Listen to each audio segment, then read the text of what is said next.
showrooms 96 showrooms ఉంటాయి.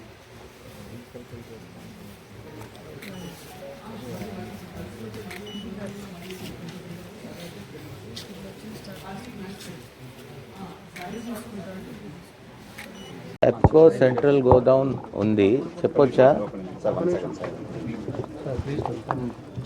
ఎర్రబాలెంలో ఎప్కో central godown ఉంది. దాంట్లో మొదటి నుంచి ఇక్కడ కొంత స్టాక్ ఉండిపోయింది. ఆ స్టాక్ లిక్విడేట్ అవ్వలేదు. ఆ స్టాక్ విలువ 1,60,00,000 దాకా ఉంటుంది. ఆ స్టాక్ని ఎలా లిక్విడేట్ చేయాలని మేము దాని మీద మంత్రి గారు ఎర్రబాలెం ఆప్కో సెంట్రల్ గోడౌన్కి వచ్చాం. నేను మరి సెక్రటరీ గారు మరి అధికారులు అందరూ వచ్చి గత కొన్ని సంవత్సరాలుగా మరి ఇక్కడ స్టాక్ ఉంది. మరి గత కొన్ని సంవత్సరాల కొన్ని కోట్ల విలువైన స్టాక్ ఉండటంతో మరి ఆ స్టాక్ని ఏ విధంగా ఉపయోగపెట్టుకోవచ్చు అని కొంచెంమంది డిజైనర్స్తోనూ మరి డిపార్ట్మెంట్తో కూడా మాట్లాడి మరి లేటెస్ట్ డిజైన్స్ ఈరోజు మరి చేనేతలకు అండగా ఉండాలి, చేనేత వస్త్రాలే ధరించాలని మనం అందరం కోరుకుంటున్నాం. ప్రతి ఒక్కరూ చేనేత వస్త్రాలు ధరించాలి. మరి లేటెస్ట్ డిజైన్స్ ఈరోజు కుర్తాస్ కావచ్చు, మరి అదేవిధంగా చుడిదార్స్ కావచ్చు, మరి లాంగ్ ఫ్రాక్స్ కావచ్చు. ఇక్కడ కొంతమంది మహిళలను తీసుకొచ్చి వాళ్లకు ట్రైనింగ్ ఇచ్చి ఇక్కడున్న మెటీరియల్ని ఏదైతే గతంలో కొన్ని సంవత్సరాలుగా ఉండిపోయిన స్టాక్ను ఆ మెటీరియల్ని కూడా తీసుకొని దాంట్లో మంచి క్వాలిటీ ఉన్న క్లాత్ని మరి మహిళలకు ఉపాధి చూపించాలి.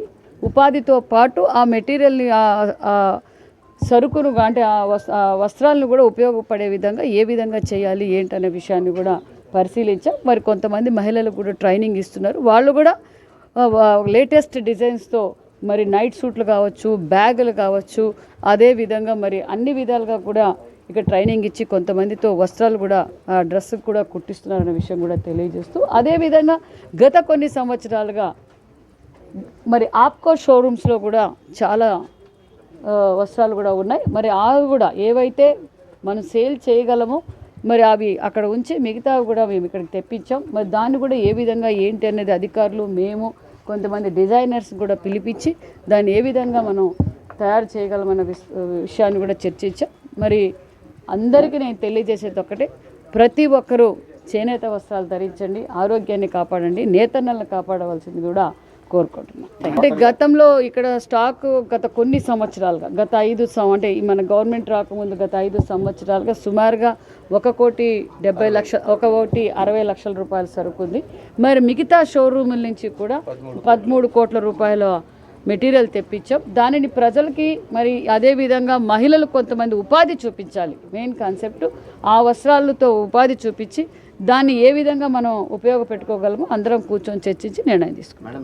చేస్తున్నాం. ఇప్పుడు సుమారుగా అది 1,60,00,000, ఇది 13 కోట్లు, సుమారుగా 15 కోట్ల రూపాయల విలువ ఇక్కడ ఉంది.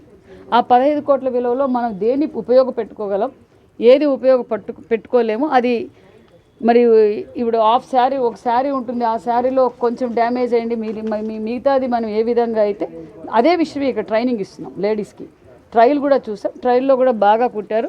మహిళలకు ఉపాధి చూపించి ఆ మెటీరియల్ అంతా ఉందండి, అది కూడా తీస్తున్నాం. గతంలో 5 సంవత్సరాలుగా ఏం చేశారు, ఏంటి, ఏ షోరూంలో ఎంత ఉంది అనే విషయాన్ని కూడా దగ్గరుండి పరిశీలిస్తున్నాం. దానికి ఒక 3 మ్యాన్ కమిటీ కూడా వేశాం.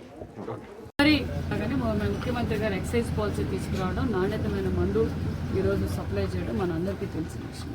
మరి కల్తీ మద్యం కూడా జరుగుతూ ఉంది. ఆ కల్తీ మద్యం మామూలుగానే కల్తీ అంటేనే అబద్ధాలు అంటేనే దాచుకోవడం అంటేనే గంజాయి అంటేనే మన అందరికీ తెలిసి ఎవరు చేస్తున్నారు. చట్టం తన పని చేసుకుంటూ పోతుంది. అబద్ధాలు చెప్పారని ప్రజలందరికీ తెలుసు. మరి A1 జనార్దన్ రావు గారు, జోగి రమేష్ గారు ఫ్యామిలీ ఫ్రెండ్స్ అంటారు. జగన్మోహన్ రెడ్డి గారు ఏమంటారు, జనార్దన్ రావుకి జోగి రమేష్కి పరిచయం లేదంటారు. మరి ఎవరు వాళ్ళ అధినాయకుని మాట నమ్మాలా, మరి జనార్దన్ రావు గారి మాట నమ్మాలా? చట్టం తన పని చేసుకుంటుంది. వాళ్ళు గవర్నమెంట్ మీద బురద జల్లాలని చూస్తున్నారు. ఇప్పుడు జగన్మోహన్ రెడ్డి గారికి బీసీ కార్డు గుర్తొస్తుంది.